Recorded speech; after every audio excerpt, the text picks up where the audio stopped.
È una delle feste più sentite dell'intera diocesi di Ales Terralba, quella in onore di Sant'Antonio da Padova, che si tiene ad Arbus, e Sant'Antonio di Sant'Adi.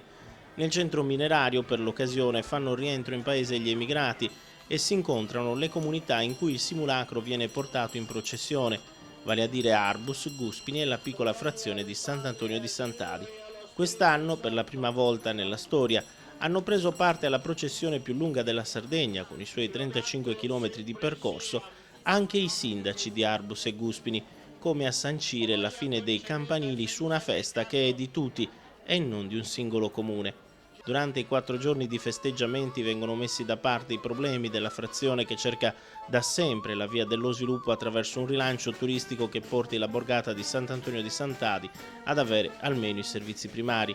Da più di 300 anni il rito si ripete. Il sabato successivo alla festività di Sant'Antonio da Padova, la gente si ritrova nella piazza principale di Arbus per accogliere il santo e trasferirlo a Sant'Antonio di Sant'Adi, dove, dopo la lunga processione, il simulacro arriva a notte fonda, stremati ovviamente i partecipanti, alcuni dei quali hanno deciso di percorrere il tragitto anche a piedi nudi.